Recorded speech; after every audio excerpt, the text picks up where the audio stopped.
అని ప్రజల పట్ల ఉన్న విశ్వాసము, కాంగ్రెస్ పార్టీ కార్యకర్తల నాయకుల పట్ల ఉన్న నమ్మకంతో ఆనాడు పిసిసి అధ్యక్షుడిగా, తెలంగాణ రాష్ట్ర ముఖ్యమంత్రిగా ఇది మా పరిపాలనకు రెఫరెండమే అని చెప్పి స్పష్టంగా నేను చెప్పడం జరిగింది.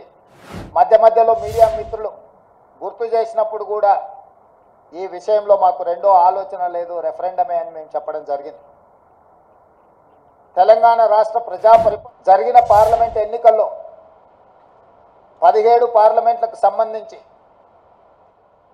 ఒక సీటు ఎంఐఎంకి ఇస్తే 16లో 8 పార్లమెంటు నియోజకవర్గాలను కాంగ్రెస్ పార్టీని గెలిపించడం జరిగింది. మరొక 8 భారతీయ జనతా పార్టీ గెలవడం జరిగింది.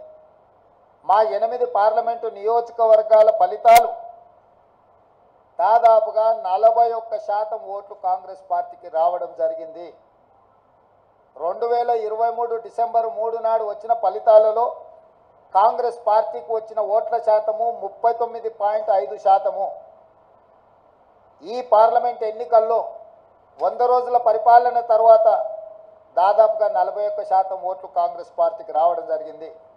ఓట్ల శాతంలో ప్రజలు రెఫరెండం ద్వారా మా పరిపాలన బాగుందనడమే కాదు, మమ్మల్ని మెచ్చుకొని అసెంబ్లీ ఎన్నికల్లో ఇచ్చిన ఓట్ల శాతానికంటే అధిక ఓట్ల శాతాన్ని ప్రజలు మాకు ఇవ్వడం ద్వారా, ఆశీర్వదించడం ద్వారా మా పరిపాలన పట్ల ప్రజలు సంతృప్తి వ్యక్తం చేసిండ్రు అని చెప్పి నేను భావిస్తున్నాను. అదేవిధంగా 2019 పార్లమెంట్ ఎన్నికల్లో 3 పార్లమెంటు గెలిస్తే ఈ ఎన్నికల్లో మమ్మల్ని 8 పార్లమెంటు సీట్లు గెలిపించడం ద్వారా 8 సీట్లు అధికంగా ఇచ్చి పార్లమెంటులో కూడా మాకు అత్యధికంగా సీట్లు ఇవ్వడం ద్వారా ఓట్లు, సీట్లు కూడా మమ్మల్ని పెంచడం ద్వారా ప్రజలు ఆశీర్వదించారు.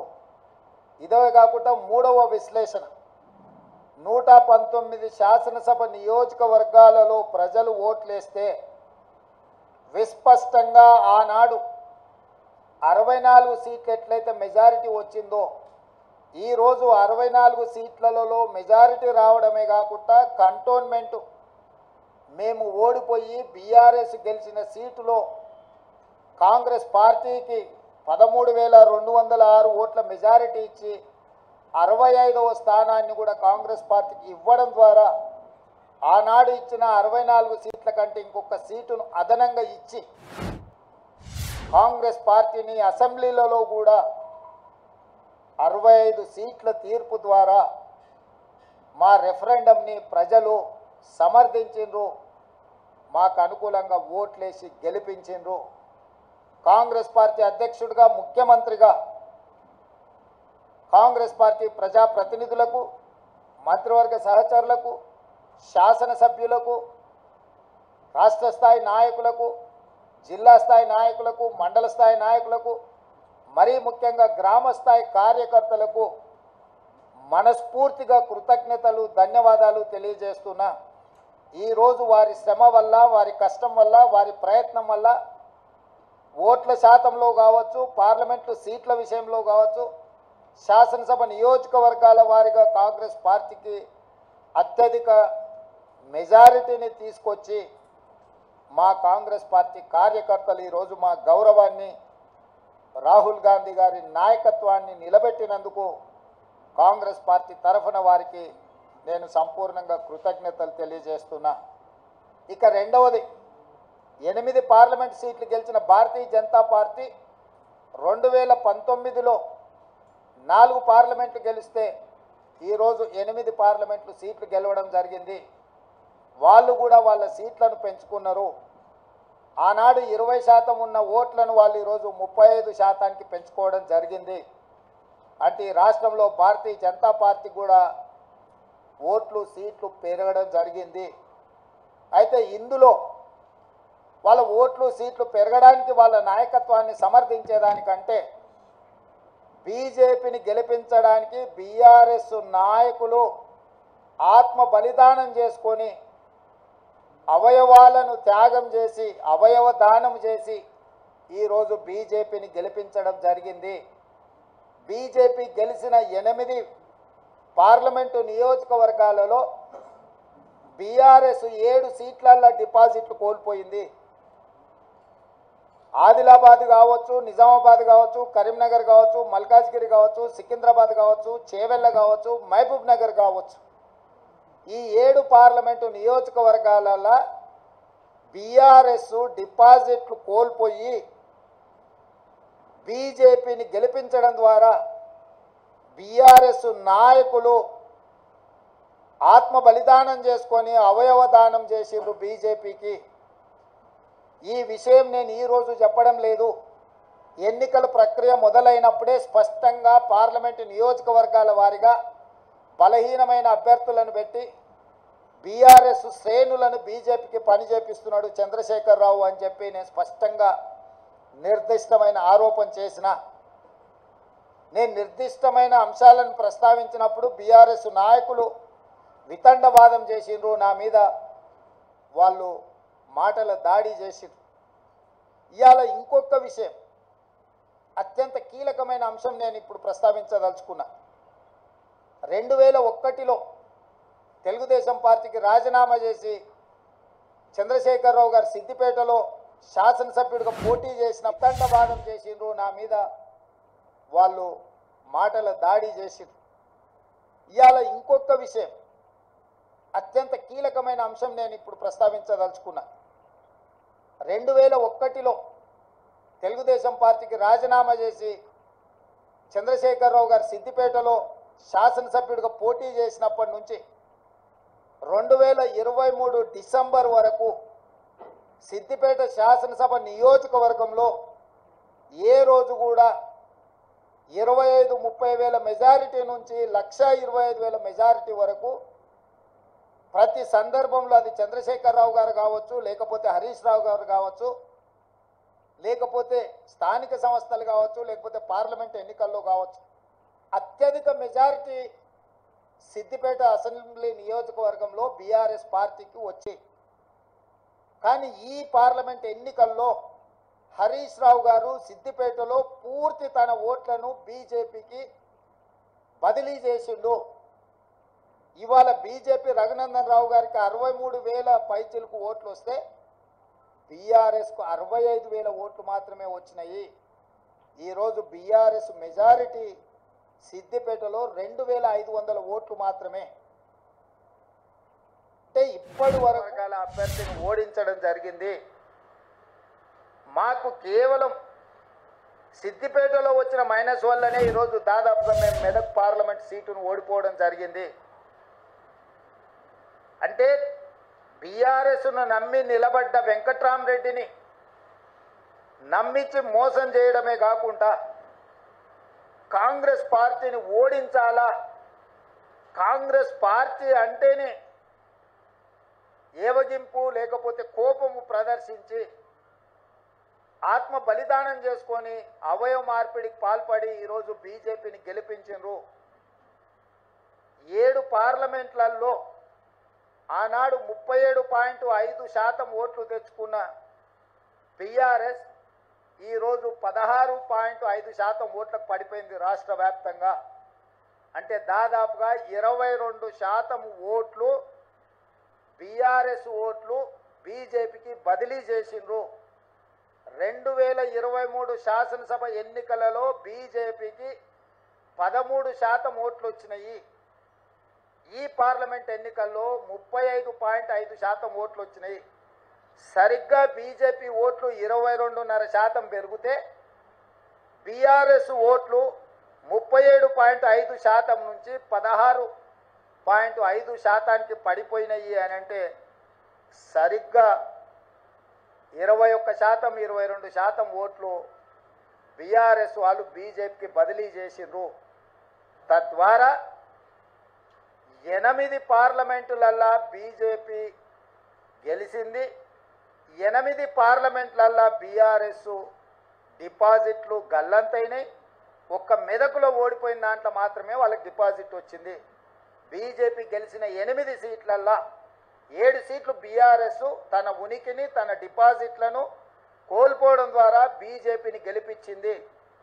ఈరోజు పోతూ పోతూ చస్తూ చస్తూ ఇవాళ బీజేపీని గెలిపించే ప్రయత్నం ఈ రాష్ట్రంలో బీఆర్ఎస్ చేసింది, చంద్రశేఖరరావు, హరీష్, కేటీఆర్ చేసిండ్రు. మొన్న జరిగిన శాసనసభ ఎన్నికల్లో 39 ఎమ్మెల్యే స్థానాలలో బీఆర్ఎస్ గెలవడం జరిగింది. ఈ ఎన్నికల్లో 119లో కేవలం 3 సీట్లలోనే మెజారిటీ వచ్చింది బీఆర్ఎస్. అది సిరిసిల్ల, సిద్దిపేట, గజ్వేల్.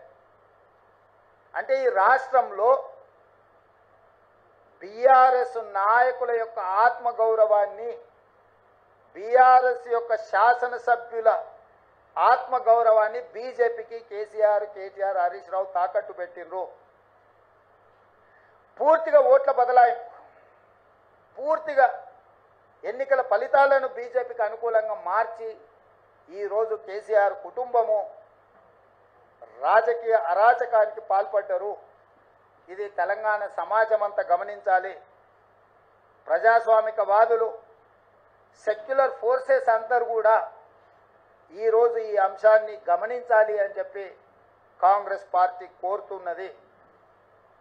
ఈ రకంగా ఈ తెలంగాణ రాష్ట్రంలో తనంతల తానే అంతర్ధానం అయిపోయి ఈరోజు బీజేపీని గెలిపించడానికి చంద్రశేఖరరావు గారు ఒక దురాగతానికి పూనుకున్నాడు అని అంటే ఈరోజు మనం అర్థం చేసుకోవాలి.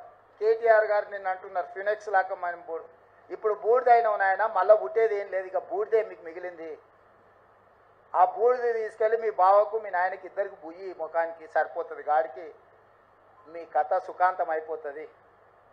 చరిత్రలో ఆ పార్టీ పుట్టినప్పటి నుంచి ఈ రోజు వరకు పార్లమెంటులో ప్రాతినిధ్యం లేకుండా ఉన్నది ఇది మొదటిసారి. ఇంత అచేతనావస్థలో, ఇంత దుర్భరమైన పరిస్థితి బీఆర్ఎస్కు దాపురించిందంటే చంద్రశేఖరరావు గారి నాయకత్వము, కేసీఆర్ కుటుంబాన్ని ఏ రకంగా తెలంగాణ సమాజం గమనిస్తుందో వాళ్ళిద్దరు ఆలోచన చెయ్యాలి. అందుకే ఈ 6 నెలల్లో మా పార్టీ మీద, మా ప్రభుత్వం మీద, మా నాయకత్వం మీద, మా నాయకుల మీద, ఢిల్లీలో ఉండే అధిష్టానం మీద వాళ్ళు ఎన్నో రకాల ఆరోపణలు చేసింది. ఈ ఆరోపణల నేపథ్యంలో బీఆర్ఎస్కు ఒక గుండు సున్నా ఇచ్చారు తెలంగాణ ప్రజలు. ఇప్పటికైనా చంద్రశేఖరరావు గారు, హరీష్ రావు గారు, తారక రామారావు గారు ఆలోచన చేయాలి.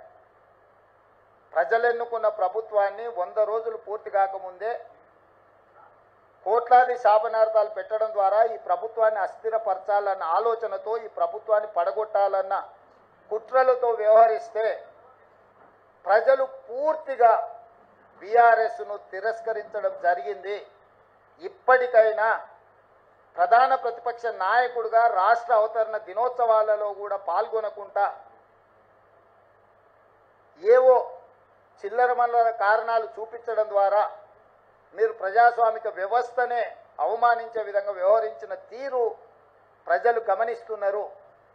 అందుకే బీఆర్ఎస్ నాయకులకు, కేసీఆర్ కుటుంబానికి నేను సూచన చేస్తున్నా, మీ వ్యవహార శైలిని మార్చుకోండి. ప్రతిపక్షంగా సహేతుకమైన సలహాలు, సూచనలు ఇవ్వండి. ప్రజల సమస్యలను పరిష్కరించడానికి సహకరించండి.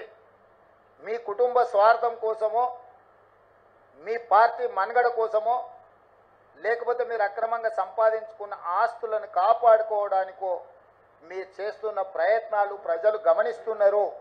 కాబట్టి దయచేసి చంద్రశేఖరరావు గారు ప్రధాన ప్రతిపక్ష నాయకుడిగా మీ బాధ్యతను నిర్వహించండి. హరీష్ రావు గారు, మీరు ఆత్మహత్య చేసుకోవడం ద్వారా కాంగ్రెస్ పార్టీని ఓడించినామని మీరు అనుకుంటున్నారేమో.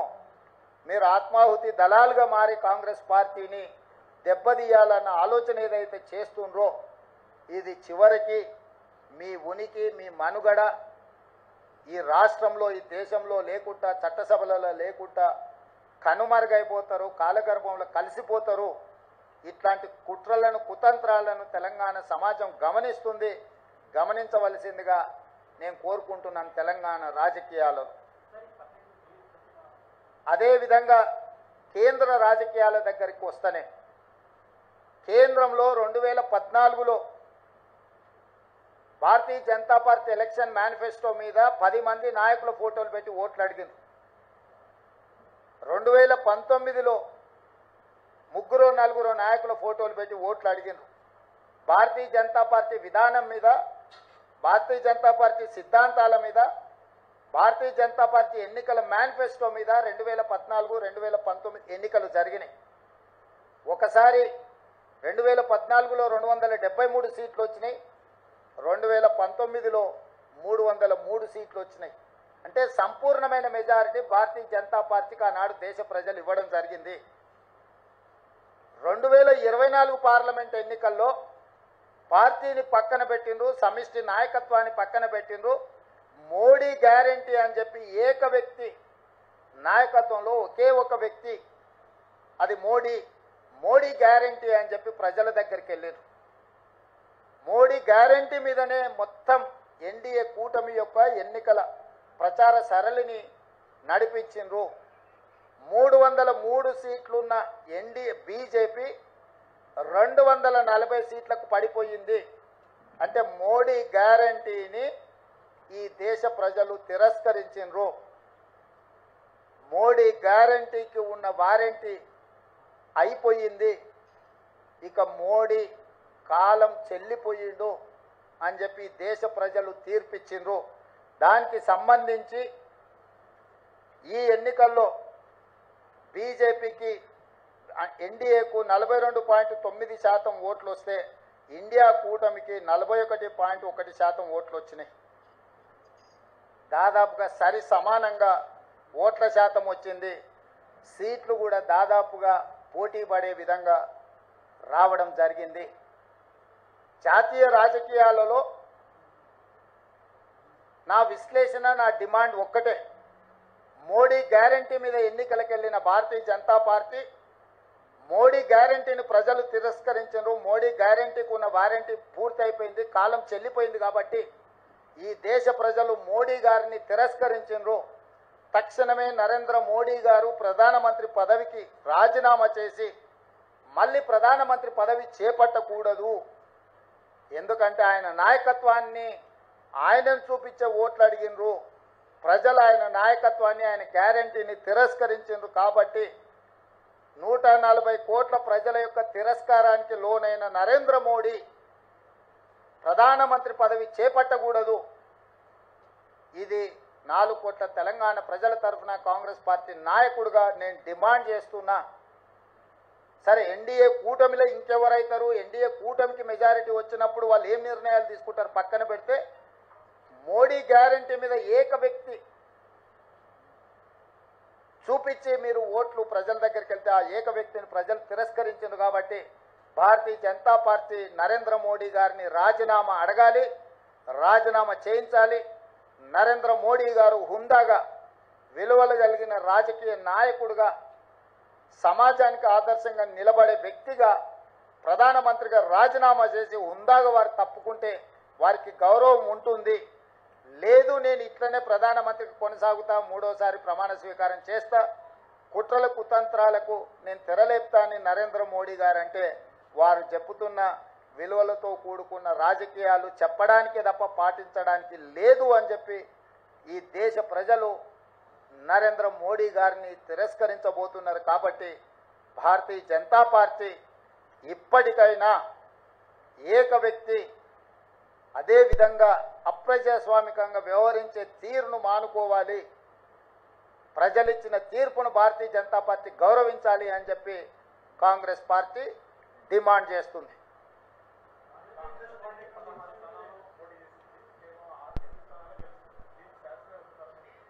కాంగ్రెస్ పార్టీ 17 స్థానాలలో పోటీ చేసింది, 16 కాదు. 17 ఇట్లలో 8 సీట్లలో గెలిచినాము. ఫలితాలు అనుకూలంగా అనుకున్న దానికంటే ఎక్కువనే వచ్చినాయి. కానీ మేము ఎంతైతే కావాలనుకుంటున్నామో, మా అభిమానులు ఎంతైతే ఫలితాలు మాకు అనుకూలంగా ఉండాలనుకున్నారో ఆ స్థాయిలో లేవు. కాబట్టి ఇప్పటి వరకు 18 గంటలే పనిచేసినాం. ఇంకా ఒక 2 గంటలు అదనంగా పనిచేసి ప్రజల్ని మెప్పించడానికి, ప్రజాపాలన అందించడానికి మేము ప్రయత్నం చేస్తాం. మల్కాజ్గిరిలో సిట్టింగ్ స్థానము ఓడిపోయినాము. అదేవిధంగా అదే మల్కాజ్గిరిలో ఉన్న కంటోన్మెంట్ శాసనసభను ఈరోజు లేని సీటును మేము గెలుచుకోవడం జరిగింది. ఇవన్నీ కూడా ప్రజా తీర్పులో భాగము. ప్రజలు ఏ తీర్పు ఇచ్చినా శిరస వహించవలసిన బాధ్యత మా మీద ఉన్నది. అవును, ఓడిపోయింది. నిజమే కదా, నిజమే కదా. అవును, ముఖ్యమంత్రి రాష్ట్రానికి, జిల్లాకు కాదు. పిసిసి అధ్యక్షుడు కూడా రాష్ట్రానికి. రాష్ట్రంలో ఏ సీటు గెలిచినా ఏ సీటు ఓడినా అది నాదే బాధ్యత. ఈ పిసిసి అధ్యక్షుడిగా, రాష్ట్ర ముఖ్యమంత్రిగా రాష్ట్రం నలుమూలలో వచ్చే ఏ ఫలితాలైనా నేనే తీసుకోవాలి. ఈ విషయాన్ని మీరు హుజూరాబాద్ ఎన్నికలప్పుడు గుర్తు చేసిర్రు, హుజూర్ నగర్ ఎన్నికలప్పుడు గుర్తు చేసిండ్రు, నాగార్జున సాగర్ ఎన్నికలప్పుడు గుర్తు చేసిండ్రు, మునుగోడు ఎన్నికలప్పుడు కూడా గుర్తు చేసిండ్రు. ఇప్పుడు కూడా గెలుపు ఓటములు అన్నిటికీ నేనే బాధ్యుణ్ణి. ఇందులో ఓటమి ఒకరి ఖాతాలో రాసి గెలుపులు నా ఖాతాలో రాసుకునే తత్వం కానీ ఆలోచన కానీ నాకు లేదు. కాబట్టి ఇచ్చిన ఫలితాలు, వచ్చిన ఫలితాలు ఉగాది పచ్చడి లాంటివి. కొంత తీయగా ఉన్నది, కొంత చేదుగా ఉంది, కొంత పుల్లగా ఉంది. కాకపోతే ఓవరాల్గా పచ్చడి అనేది మంచిది. ఇప్పుడు వచ్చిన ఫలితాలను పిసిసి అధ్యక్షుడిగా, రాష్ట్ర ముఖ్యమంత్రిగా ఉగాది పచ్చడి లాగా నేను స్వీకరించదలుచుకున్నా.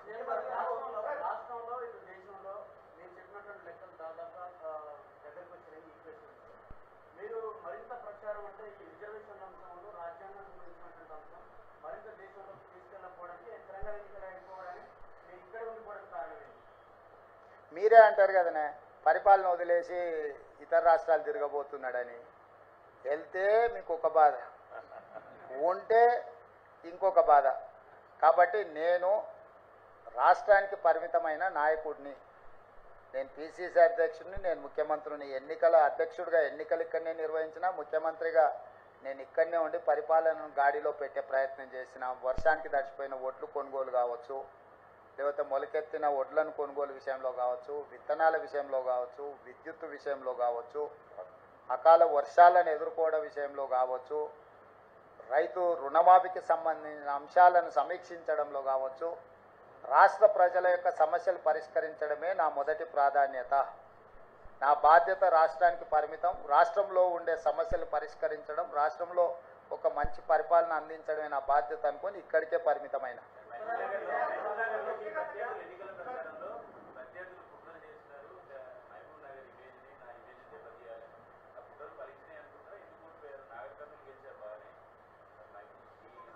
అవును, నా సొంత గ్రామం వచ్చేసి అచ్చంపేట, నల్లమల్ల అడవి, మీకు అందరికీ తెలుసు.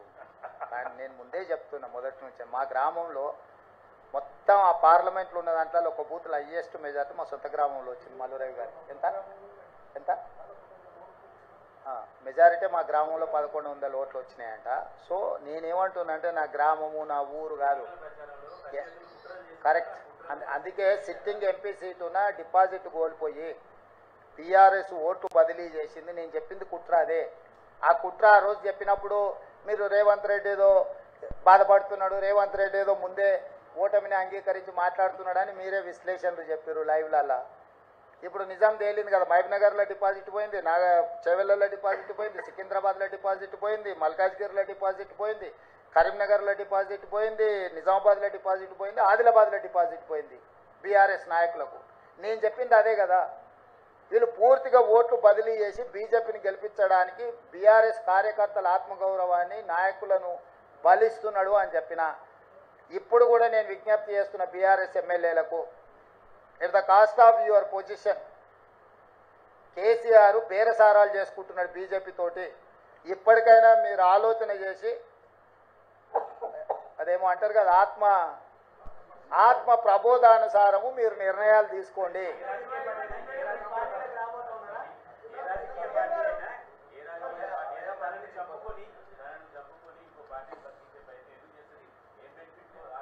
ఇక అది కేసీఆర్ చెప్పాలి, నువ్వు అడగాలి.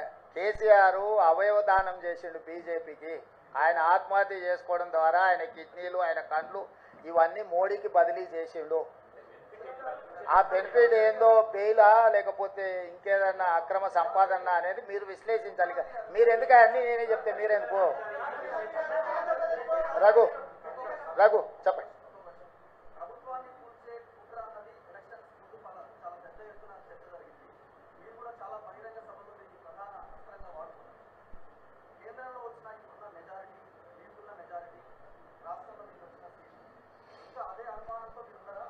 డెఫినెట్గా ఆ దిశగా కేసీఆర్ నిరంతరం ప్రయత్నం చేస్తుంటూనే ఉంటాడు. కేసీఆర్ ఉన్నంత కాలము కుట్రలు కుతంత్రాలు ఉండనే ఉంటాయి. ఎప్పటికప్పుడు తెలంగాణ ప్రజలు అప్రమత్తంగా ఉండాల్సిన అవసరం ఉంది. కేసీఆర్ రాజకీయ జూదగాడు. జూదం అనేది కేసీఆర్ మానడు. సర్వం ఒడ్డైనా జూదమే ఆడతాడు కేసీఆర్. రాజకీయ జూదగాడైన కేసీఆర్ తెలంగాణ రాష్ట్ర రాజకీయ ముఖ చిత్రంలో ఉన్నంత కాలం ఈ కుట్రలు కుతంత్రాలు కొనసాగుతూనే ఉంటాయి. అయితే మహారాష్ట్రలో ఇట్లాంటి కుట్రలు కుతంత్రాలతోని శివసేనను ఎన్సీపీని చీల్చడం ద్వారా ప్రభుత్వాన్ని ఏర్పాటు చేయడం ద్వారా నరేంద్ర మోడీ గారు ప్రభుత్వాన్ని ఏర్పాటు చేసిన అని అనుకున్నాడు. కానీ మహారాష్ట్ర ప్రజల తిరస్కారానికి గురై ఈరోజు తలెత్తుకోలేని పరిస్థితులు మహారాష్ట్రలో ఉద్భవించినాయి. కాబట్టి తెలంగాణలో నరేంద్ర మోడీ గారు బీజేపీ ఇదే రకమైన ప్రయోగం చేస్తారా చేయరా చూడాలి. నెంబర్ 1. నెంబర్ 2, ప్రపంచంలోనే అత్యంత అవినీతిపరుడు చంద్రశేఖరరావు అని ఆరోపణ చేసి ఈ దేశంలోనే కుటుంబ పార్టీ అవినీతి కుటుంబం అని ఆరోపణ చేసింది కేసీఆర్ పార్టీని, కేసీఆర్ కుటుంబాన్ని. వీళ్ళతో బీజేపీ ఎట్లా జట్టు కడుతుంది, ఎట్లా సమర్థించుకుంటారో బీజేపీ నాయకులు ఇప్పుడు ప్రజలకు వివరించాలి. వీటన్నిటి నేపథ్యంలో ఈ అన్నిటిని విశ్లేషించడానికి ఇంకా కొంత సమయం పడుతుంది.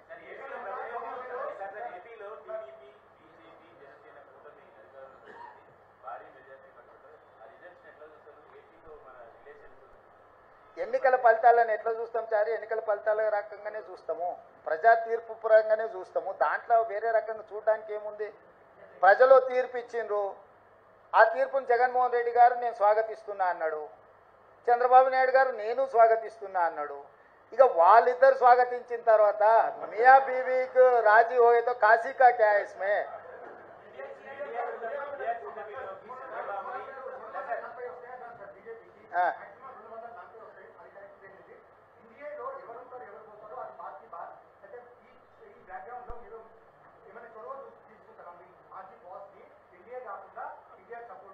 నీ సూచన ఏంది రాహుల్? ఏం చేస్తే బాగుంటుంది? నీ సూచన ఏందంటూ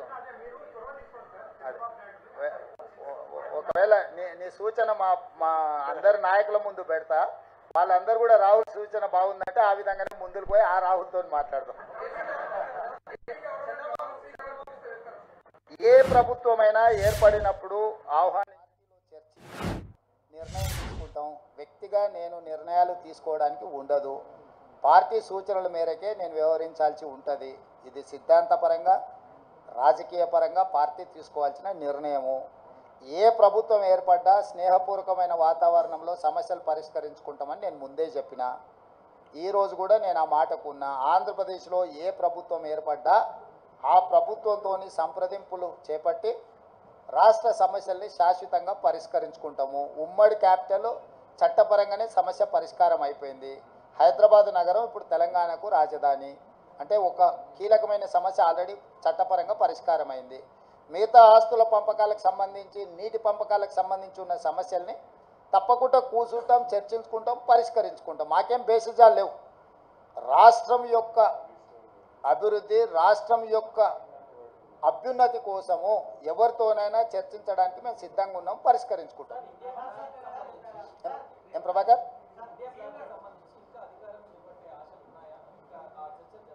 నాకు తెలియదు, నేను ఢిల్లీకి వెళ్ళలేదు. ఇండియా కూటమి ఢిల్లీలో చర్చలు చేస్తారు. మన వాళ్ళు ఎవరైనా ఉంటే అక్కడికి ప్రశ్న అడగమను.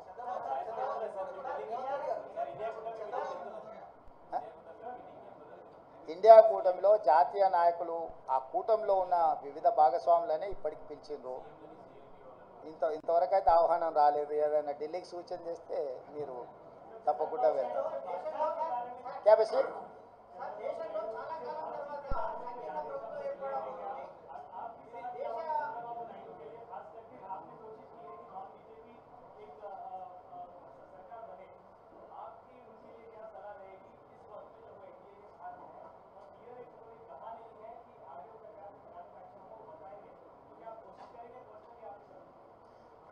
जहाँ तक मेरा सुझाव मोदी जी को, मोदी जी का गारंटी की वारंटी खत्म हो चुकी है. इसीलिए मोदी जी तुरंत जिम्मेदारी लेकर इस्तीफा दिए तो